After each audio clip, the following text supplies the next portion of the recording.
இப்படி செய்யறதுனால அந்த மனிதரையோ இந்த கூட இருக்க பெண்மணியும் அசிங்கப்படுத்துறீங்கன்றது விஷயம் கிடையாது. உங்களுடைய வக்கிர புத்தி இதன் மூலமா வெளிப்படுது. நீங்க யாரு அப்படிங்கறது தெரிஞ்சிடுது. உலக கோப்பைய காலின் கீழ் வைத்ததற்கு பதறுகின்ற கூட்டம் ஒரு வர்க்கத்திலேயே காலில் பிறந்தவர் என்று ஒதுக்குகிறது. அந்த சனாதனத்தை எரித்த சனநாயக நெருப்பாய் ஒடுக்கப்பட்ட மக்களின் அவதாரமாய் வாழும்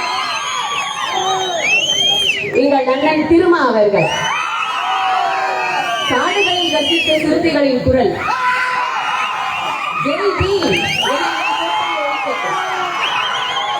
மூத்தவர், முதிர்ந்த அரசியல் ஞானம் கொண்டவர், எழுச்சி தமிழர். அவர்களை வாழ்த்தவும் முழங்கிடவும் மேடைக்கு அழைக்கிறேன்.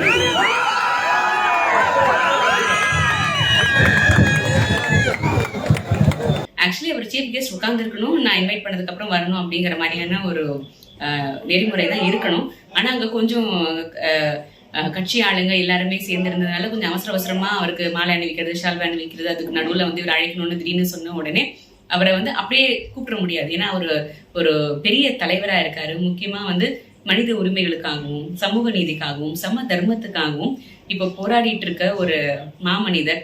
இப்போ வந்து கரண்ட்லி லோக்சபாவுடைய எம்பியாவும் இருக்காரு.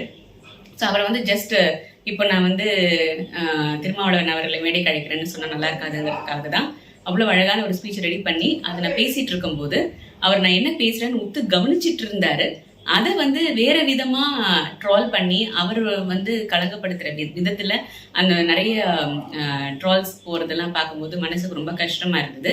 அதுல இந்த மாதிரியான விஷயங்கள் எல்லாம் வந்து ஸ்ப்ரெட் பண்ணறதுக்கு பதிலா அவர் சொல்ற நல்ல கருத்துக்கள், நல்ல விஷயங்கள், அது இவருன்றது கிடையாது. எந்த ஒரு பெரிய செலிபிரிட்டியா இருக்கட்டும் நல்ல விஷயங்களை சொல்லும் போது அதை அப்படியே நீங்க ஸ்ப்ரெட் பண்ணலாமே, தேவையில்லாம இந்த மாதிரியான விஷயங்கள் எல்லாம் செய்ய தேவையில்லை. இன்னொரு விஷயம் என்னன்னா, இதை வெறுமனே இந்த ஒரு ஃபியூ செகண்ட்ஸ் வீடியோ வரைக்கும் பார்த்தவங்க என்னுடைய ட்ரெஸ் கலர், என்னோட சாரி கலர் எல்லாத்தையுமே வச்சு பார்க்கும்போது என்னன்னா, நான் வந்து விசிகா கட்சியில சேர்ந்துட்டேன் அப்படின்னு நிறைய பேர் நினைச்சிட்டு இருக்கீங்க. அப்படிலாம் கிடையாது. நான் முன்னாடியே சொன்ன மாதிரி அந்த ஹாஸ்பிட்டல் நிகழ்ச்சியில தான் 2 பேரும் வந்து மேடையில சந்திச்சதோட சரி, மற்றபடி நான் எந்த கட்சியிலையும் சேரல, ஆக்டிவ் பாலிடிக்ஸ்ல நான் இன்வால்வ் ஆகலை இப்ப வரைக்கும். ஸோ நான் வந்து ஒரு ஜஸ்ட் ஒரு சோஷியல் பீயிங்கா தான் இருக்கேனே தவிர இன்னும் கட்சி ரீதியாகவும் அரசியல் ரீதியாகவும் நான் இயங்க துவங்கலை அப்படிங்கிறதையும் நான் வந்து சொல்லிக்கிறேன். இந்த மாதிரி நிகழ்ச்சிகள்ல வரும்பொழுது யாராவது ஒரு ஆணை வந்து நீங்க அசிங்கப்படுத்தணும் அப்படின்னு சொல்லும் போது அவங்க கூட இருக்க பெண்ணையும் சேர்த்து அவங்களுடைய மாண்புக்கு கலங்கம் விளைவிக்கிற மாதிரியான விஷயங்களை செய்றீங்க அப்படிங்கறத தயவுசெய்து தெரிஞ்சுக்கங்க. இப்படி செய்யறதுனால அந்த மனிதரையோ இந்த கூட இருக்க பெண்மணியும் அசிங்கப்படுத்துறீங்கன்றது விஷயம் கிடையாது. உங்களுடைய வக்கிர புத்தி இதன் மூலமா வெளிப்படுது. நீங்க யாரு அப்படிங்கறது தெரிஞ்சிடுது. ஒருத்தவங்க கிட்ட வந்து எந்த ஒரு குறை இருந்தாலும் கூட அதுல நல்ல விஷயம் உங்ககிட்ட இருக்கும்போது அந்த குறைகள் எல்லாம் விட்டுடணும். குற்றம் பார்க்கின் சுற்றம் இல்லை அப்படின்னு தான் சொல்லுவாங்க. ஆனா அப்படி இருக்கும்போது தேடி எடுத்தாலும் எந்த விதமான தவறான விஷயங்களும் கண்டுபிடிக்க முடியாத ஒரு மனிதர் மேல, ஒரு கொள்கை ரீதியாக ஐடியாலஜிக்கலா எதிர்க்க முடியாத ஒரு மனிதர்கிட்ட வந்து இந்த மாதிரி கேரக்டர் அசாசினேஷன் பண்ற மாதிரியான ஒரு விஷயத்தை நீங்க பண்றீங்கன்னும் போது அது கூட சேர்ந்து இருக்கிற அங்க வந்து அந்த மேடையில இருக்க பெண்களையும் கலங்கப்படுத்துற மாதிரியான ஒரு விஷயமா இருக்குது. இந்த மாதிரி பெண்களை கலங்கப்படுத்துறீங்கன்னா ஒண்ணு நினைச்சுக்கோங்க, ஒரு பெண் இருக்காங்கன்னா அது யாரோ ஒருத்தவங்க வீட்டு பெண் கிடையாது. உங்க வீட்லயும் பெண்கள் இருக்காங்க.